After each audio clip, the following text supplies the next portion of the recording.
Hey coaches, for this video I want to talk to you about the Saturday Fat Furnace flow setup and kind of how to coach or kind of how to get you ready for your intro. So on this one, the station will be set up again. On your sheet there'll be six pieces of equipment at every station with 10 stations around the gym. How this one works is you're going to have the clients come in and start right by a piece of equipment. This is really important. So you want to have a general idea of how many numbers you're going to have. Again, it's on a Saturday, so you know you're going to have some drop-ins and stuff. But basically, if you're going to have, 30 people, don't give them all 60 spots. Keep them on, those first handful of stations so you keep your energy really high. Then how it works is, wherever they are, they would start on their station for 25 seconds. Once that buzzer sounds, they would get a 10 seconds, kind of shake everything out, step back, and then they would do the active recovery. Now here's the key on the active recovery. Every single person in the room will be doing the same exact recovery. So again, let's just say station number 1 was slide bar boundary climbers, and station number 2 is TRX jump squats. Everybody that's at station 1, they'll be doing slide bar boundary climbers, while everybody at station 2 is doing TRX jump squats. Then when the buzzer sounds, they would all stand up, and everybody in the room is going to do the active recovery. Let's just say it was jumping jacks. So then everybody in the room is doing jumping jacks. Then the buzzer sounds, they all go back to their station. So again, station 1 does slide boards, they go back to their TRX jump squats. Buzzer sounds, they all go back to jumping jacks again. And they would do that for the 4 supersets. So the station exercise, then the active recovery. Exercise, so they're going to just trade, think like it like a superset. Then, when they rotate, so now the people that are on slide boards will go to the TRX, people that are on TRX will go to the deck step, or whatever the next station is, and they would all switch to whatever active recovery number 2 is.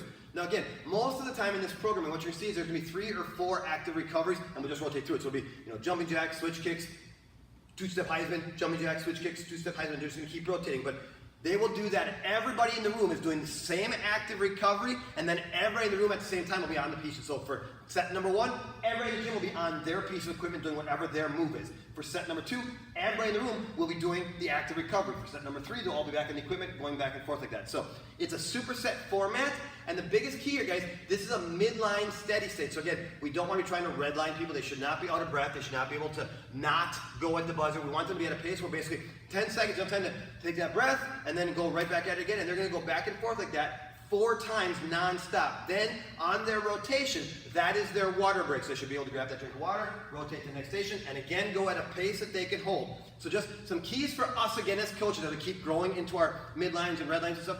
Again, when we're shooting midline, we're thinking something in that 140 to maybe 160 heart rate. Again, remember that's very dependent upon the individual client and their conditioning level. And traditionally, if they're a little bit older of a client, more than likely their heart rate, their max heart rate will be a little bit lower. So for again, a deconditioned or an older client, 160 might be completely red line for them. So just as coaches, the biggest thing is kind of check on the talk test. Go in, hey, how you feeling? And if they're, this is really hard, they're way too high. They can't complete a full sentence without having to stop and kind of pant or take that breath. Their heart rate's too high. On the flip side, if they're just singing along to the music and they're not even a little bit out of breath or at that point of kind of breathlessness, their heart rate's probably a little bit too low. You want to encourage them to pick that up a little bit. So again, just for us as coaches, we're coaching this midline, that's where we want them to be able to go nonstop. They should never be at this point where they're hung over, bending their knees, and they cannot catch their breath. And on the flip side, they probably, as they get going, this may not quite be able to sing along, but if it's their favorite song, it's kind of should be that, whatever their favorite song come on, that they sing that line or two, and then it's like, I gotta catch my breath a little bit, and then go, that's kind of where we want them at. All right, so that is the program flow, the science behind and how the rotation works. Obviously, check out your intro video.